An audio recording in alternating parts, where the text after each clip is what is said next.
Fred Vasseur has just announced an important decision regarding the unexpected radio communication issues that affected Lewis Hamilton's team in Australia. This measure could completely transform the adaptation of the champion with 7 wins to Ferrari. And what happens next might define his entire season of 2025. What exactly went wrong between Hamilton and his engineer? What did Fred Vasseur comment on this matter? And most importantly, how does Ferrari plan to remedy this situation for China and future races? Stay with us until the end of this video, as we bring you all the details you will not want to miss. And before we proceed, remember to like this video and subscribe to the channel so you never miss an update from the world of Formula One. The Australian Grand Prix promised to be the beginning of a new chapter for Lewis Hamilton and Ferrari. A moment filled with excitement and high expectations when the legendary driver finally donned the traditional red suit. However, events took an unexpected turn.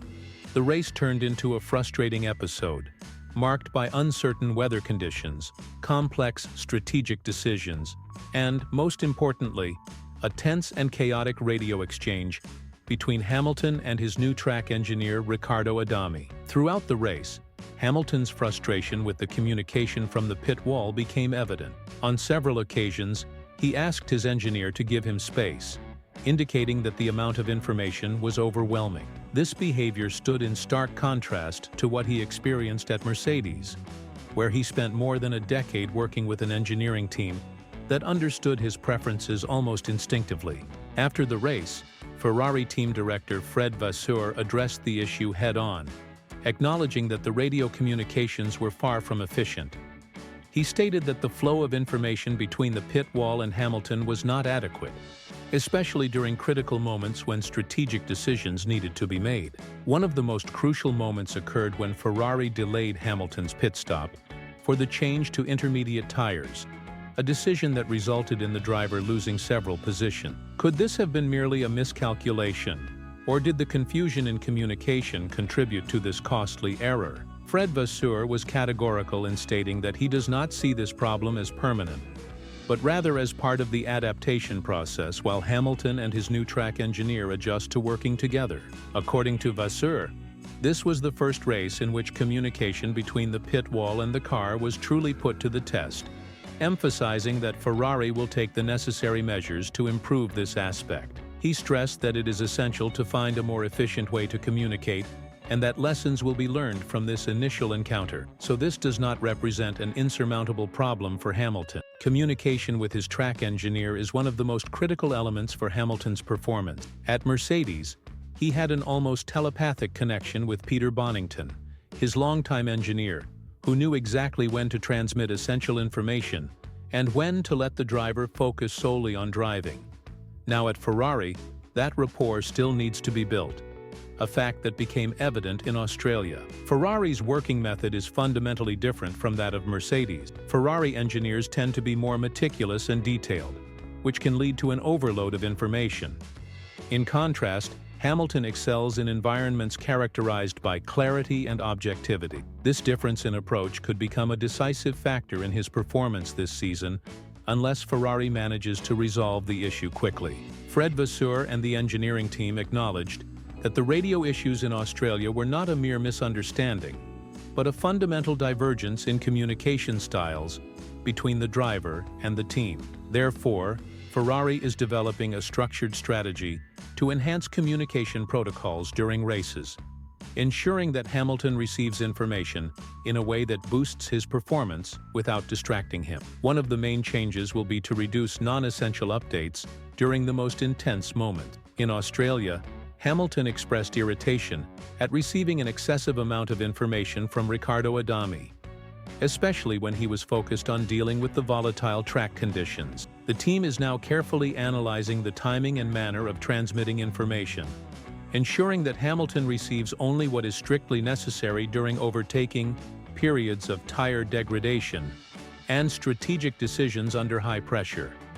Additionally, Ferrari intends to adopt a more structured and predictable approach to radio messages, similar to the one Hamilton experienced during his years at Mercedes with Peter Bonington. This will include the implementation of pre-established and clear phrases for various race situations, eliminating ambiguities and ensuring that when Hamilton needs essential data such as tire wear, overtaking opportunities, or urgent strategy changes, he receives it in a brief and efficient manner. Another important change will be the reformation of pre-race briefings. Although Ferrari already holds detailed strategic meetings before each Grand Prix, the team will now incorporate specific communication exercises with Hamilton to define precise protocols for different scenarios. For example, in the event of sudden weather changes, the timing and manner of transmitting such information will be predetermined to avoid overloading the radio. This same logic will be applied to tire strategy, fuel-saving instructions, and race management calls, ensuring that Hamilton knows exactly what to expect from his engineer without having to guess during the race. Internally, Ferrari's engineering department is also reviewing how strategic decisions are communicated, particularly in races with unpredictable conditions. The decision to delay the pit stop in Australia was a clear example of how inefficient or hesitant communication can cost valuable positions. The team is now working to streamline decision-making so that once a strategy is defined, its execution via radio occurs with clarity and immediacy, minimizing doubts and confusion. Furthermore, Ferrari is actively seeking Hamilton's feedback at every stage of this process. Rather than a rigid top-down approach, the team is allowing Hamilton to express how he prefers to receive information, actively participating in customizing his communication style, instead of simply adapting to Ferrari's traditional methods. In summary, the challenge is not merely to correct a problem with radio communication, but to establish a flawless flow between Hamilton and Ferrari, enabling the driver to focus exclusively on driving, while being confident that his engineer will transmit the exact information at the right moment. Essentially, Ferrari intends to adapt to Hamilton, rather than forcing him to completely adjust to their methods. This change is significant and demonstrates Vasseur's commitment to making this partnership work. The major question now is how this change will influence Hamilton's performance in the next race in China. The Shanghai circuit is a track that Hamilton knows in depth, having won there 6 times, making him the most successful driver at this venue in the history of Formula One. However, this time the challenges will be different. Not only is he racing for Ferrari, but he is also adapting to an entirely new car, a different philosophy, team dynamics, and naturally, radio communication. The key to Hamilton's success in China will be how effectively Ferrari can implement these changes in real time. If the team manages to establish a more efficient communication rhythm and improve decision-making, Hamilton could deliver a much stronger performance. Otherwise, if the issues encountered in Australia persist, the frustration could return, and the pressure on the team will increase considerably. Another noteworthy aspect will be the comparison between Hamilton and his teammate Charles Leclerc. The Monegasque driver also faced communication challenges in Australia and ultimately finished ahead of Hamilton. As the season progresses, this internal battle within Ferrari will become a central storyline. If Leclerc continues to outperform Hamilton, questions will arise about the British driver's adaptation to Ferrari's system.